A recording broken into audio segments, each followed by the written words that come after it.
Assalamualaikum warahmatullahi wabarakatuh. Selamat pagi anak-anak. Alhamdulillah kita dipertemukan lagi dalam pelajaran bahasa Indonesia tentunya. Pelajaran yang sangat kita sukai dan kita gemari bersama.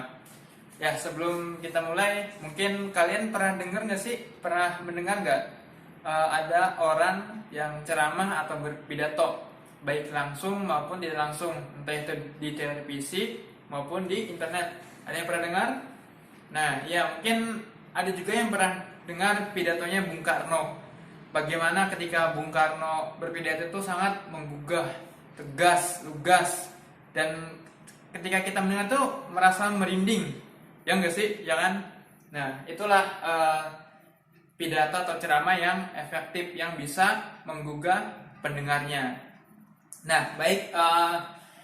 Dalam pertemuan hari ini kita akan membahas teks ceramah. Oke, bismillah ya.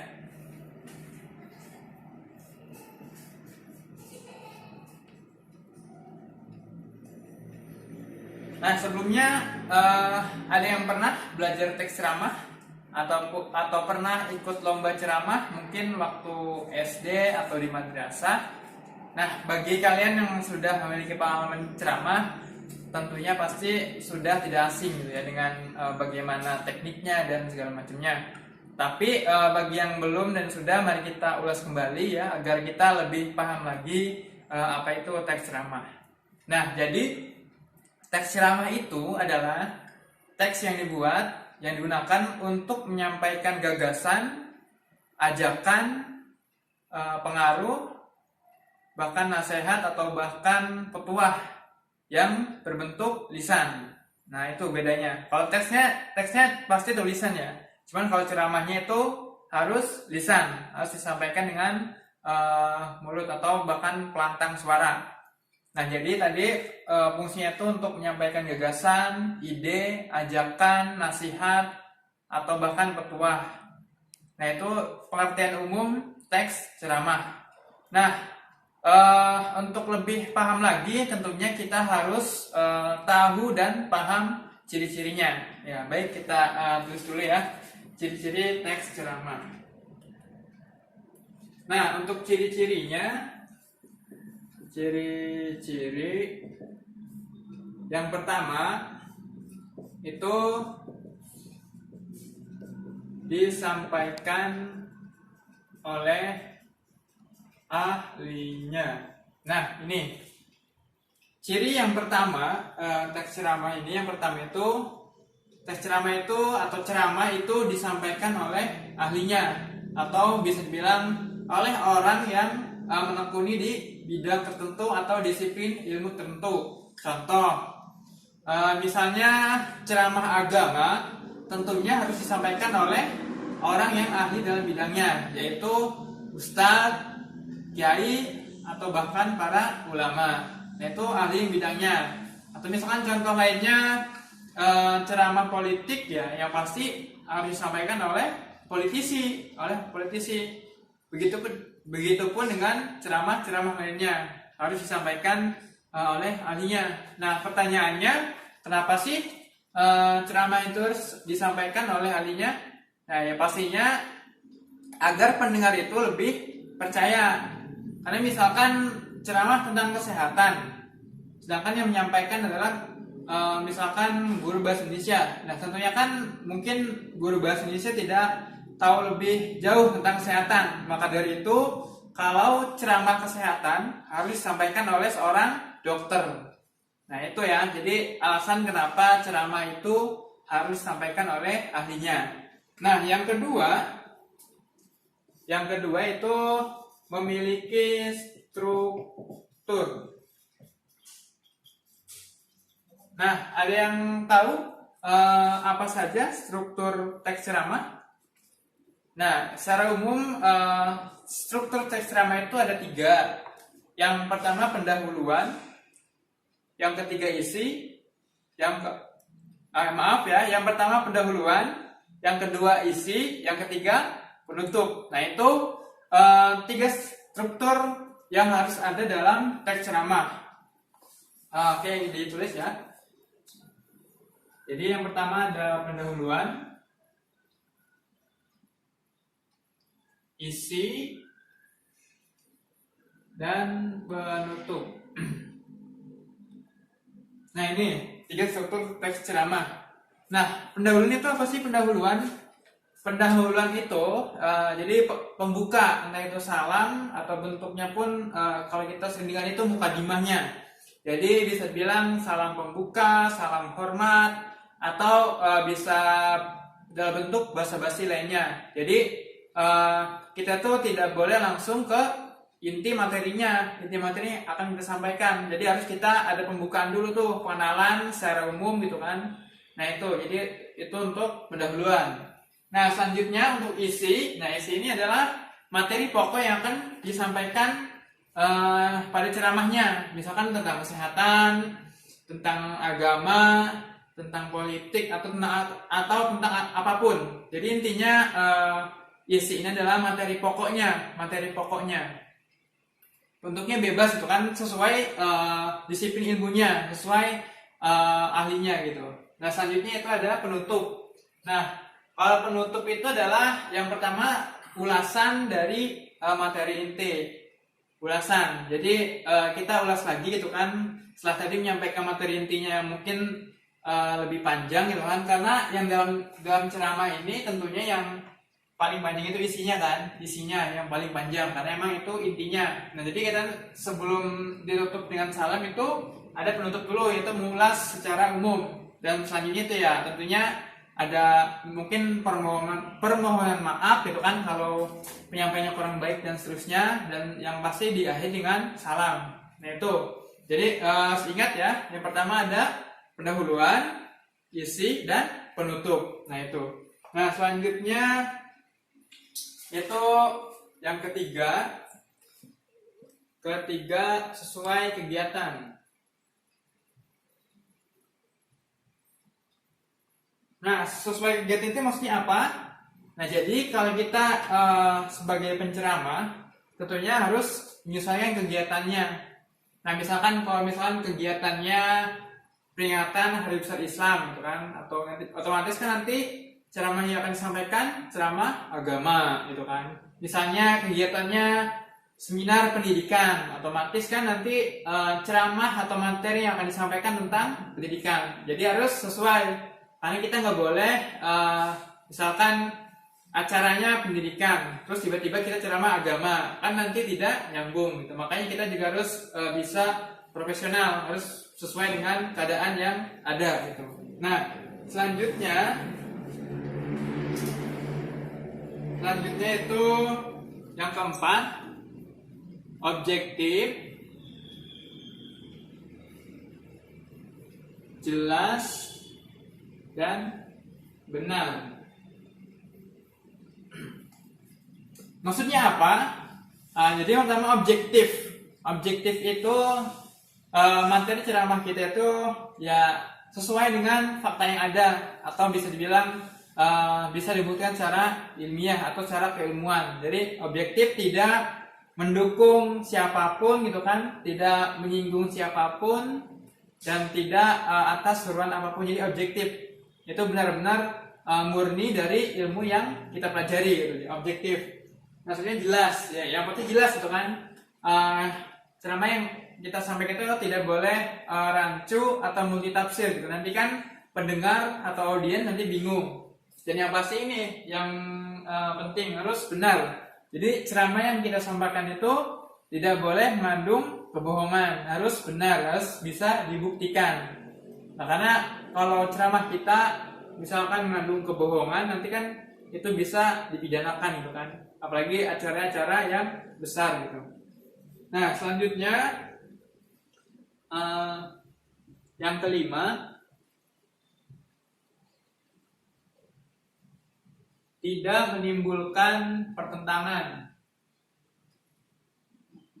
Nah, yang kelima ini adalah tidak menimbulkan pertentangan di masyarakat gitu kan, atau di tempat yang akan kita lakukan ceramah. Jadi ceramah kita tadi tidak boleh mengandung sara gitu kan, tidak boleh membawa isu agama yang sensitif atau yang lainnya, karena khawatir gitu kan akan menimbulkan pertentangan, permusuhan atau perpecahan di masyarakat. Jadi yang namanya ceramah ya harus sesuai, harus bisa mengajak masyarakat untuk bersatu, tapi tidak boleh sebaliknya, tidak boleh menimbulkan pertentangan apalagi perpecahan gitu. Nah, yang terakhir itu menggunakan bahasa yang mudah dipahami. Yang mudah dipahami. Nah, yang terakhir atau yang keenam, ciri yang keenam yaitu teks ceramah itu harus menggunakan bahasa yang mudah dipahami. Nah, tipsnya yang pertama, kita harus melihat dulu gitu siapa audiensnya atau pendengarnya nanti. Nah, misalkan kalau pendengarnya itu masyarakat umum, ya tentunya kita jangan terlalu banyak menggunakan bahasa ilmiah gitu kan, bahasa ilmiah. Karena ditakutkan banyak masyarakat yang tidak mengerti tentang apa yang kita katakan. Nah, misalkan kalau kita audiensnya itu kaum intelektual seperti guru, mahasiswa, dan dosen, nah kita itu boleh menggunakan bahasa ilmiah karena sudah pasti kalau mahasiswa, guru atau dosen itu mengerti gitu tentang bahasa ilmiah. Jadi harus sesuai bahasanya, jangan menggunakan bahasa ilmiah pada masyarakat umum gitu kan. Dikhawatirkan mereka tidak paham apa yang kita sampaikan. Nah, ini ada ciri-ciri ceramah ya.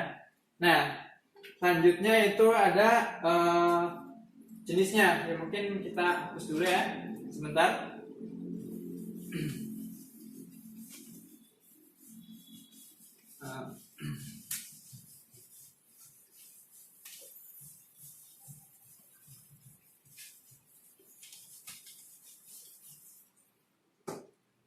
Nah, selanjutnya itu ada jenis ceramah. Jenis. Jadi ceramah itu ada dua jenis. Yang pertama ceramah umum, yang kedua khusus. Nah, bedanya apa antara ceramah umum dan ceramah khusus? Nah, kalau ceramah umum itu audiensnya tuh bebas, khalayak ramai atau masyarakat secara luas.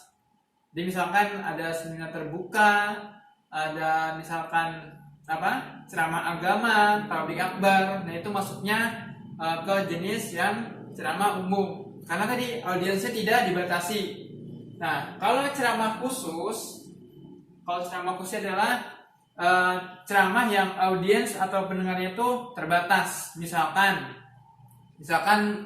seminar ilmiah gitu kan di kampus. Nah, tentu kan otomatis ada persyaratannya kan, misalkan mahasiswa S1 gitu kan atau dosen.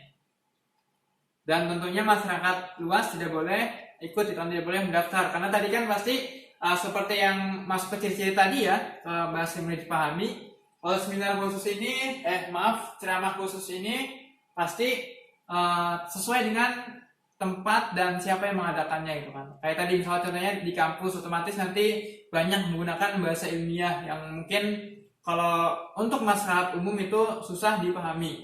Jadi untuk membedakannya ya, jadi ini audiensnya atau pendengarnya untuk membedakan antara ceramah umum dan ceramah khusus. Nah, itu ya. Nah, selanjutnya itu ada unsur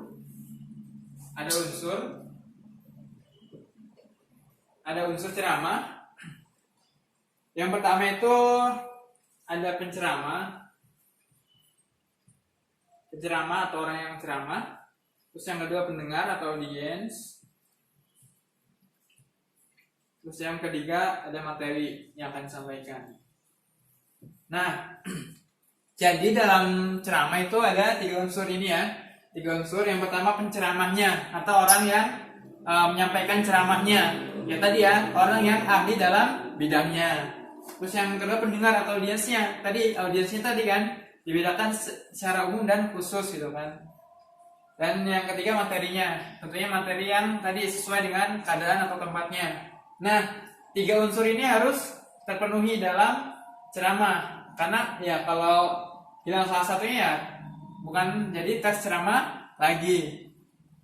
Nah, selanjutnya itu ada metode. Ya, metode yang pertama yaitu namanya extemporan. Extemporan ini adalah hanya menyiapkan atau mencatat poin-poin penting pada ceramah yang akan disampaikan gitu. Jadi misalkan mau menyampaikan tentang kesehatan, jadi dicatat tuh poin-poin pentingnya apa saja, yaitu extemporan. Nah, selanjutnya itu ada metode impromptu. Nah,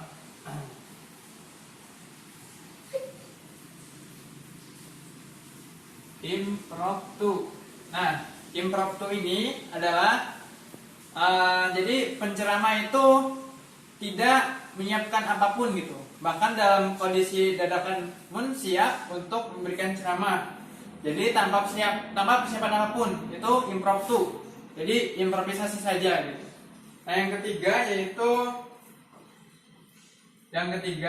yaitu membaca teks atau membaca naskah.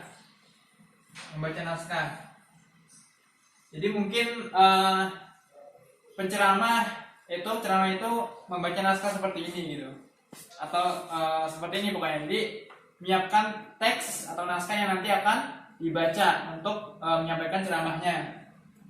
Nah, yang terakhir itu dengan metode menghafal. Nah, jadi metode menghafal ini sebelumnya penceramah sudah menyiapkan materi apa yang akan disampaikan, lalu kemudian dihafal. Jadi ketika menyampaikan itu tinggal menyampaikan langsung gitu, tinggal ngomong saja, tidak membutuhkan teks atau naskah gitu. Jadi ini ada 4 metode yang bisa digunakan dalam ceramah ya. Ya, jadi itu ya terkait teks ceramah gitu ya, mulai dari pengertian, ciri-ciri, jenis, unsur, dan metode. Ya, jadi mungkin teman-teman sini bisa dipelajari lagi, bisa dipahami lagi. Coba cari sebuah masalah yang bisa dijadikan untuk bahan ceramah. Nah, misalkan kayak sekarang yang lagi viral atau lagi tren itu tentang virus corona atau COVID-19. Nah, coba teman-teman jadikan isu ini menjadi sebuah materi ceramah ya. Yang tadi mulai dari pendahuluan, isi dan materi dan penutup. Nah, ya mungkin itu saja untuk pertemuan hari ini. Terima kasih atas waktunya. Kurang lebih mohon maaf. Diakhiri, wassalamualaikum warahmatullahi wabarakatuh.